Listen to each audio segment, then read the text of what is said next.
Hala, EDC may announcement. At Kalingap Rob may surpresa. Isang mapagpalang araw muli sa inyong lahat, mga Kalingap.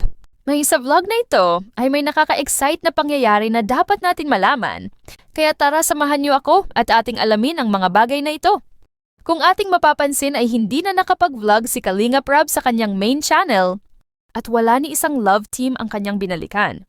Nabanggit niya din sa kanyang mga previous na vlog na dapat muna siyang magpahinga o kailangan i-pause lang muna ang pag-vlog sa mga love team ng Kalingap. Dahil nga sa tagal na din na hindi nag-upload si Kalingap Rob sa kanyang main channel ay maraming naghahanap. Yan ang magiging resulta kapag masyadong maraming toxic sa community. Kung ano-anong mga negative ang mga sinasabi. Tapos ngayon maghahanap kung may bago bang upload si Kalingap Rob.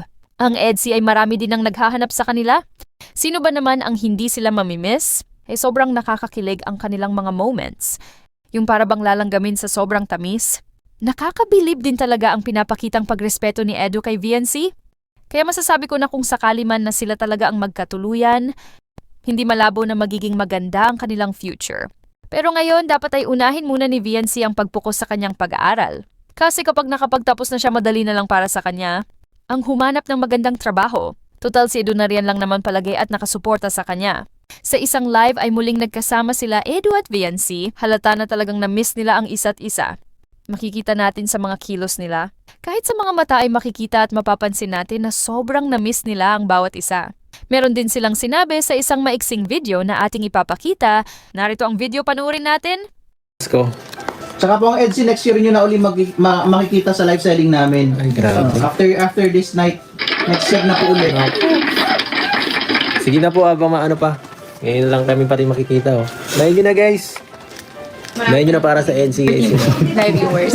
Oh, shout out. Dapat tumatagal, lalo ka nakita. Wow. Hindi dikit yung mukha. Samantala sa ibang bahagi si Kalingap Rob ay may surpresa din. Ito na mga mission natin. Oo, yung mga rides daw natin. Marami na nakakamiss eh. Mga rides natin sa Agibis. Hintay lang sila. May abangan sila. Ayun, grabe, pasabog. Anong masasabi niyo tungkol dito, mga Kalingap? Please comment down below. Ingat palagi and to God be the glory.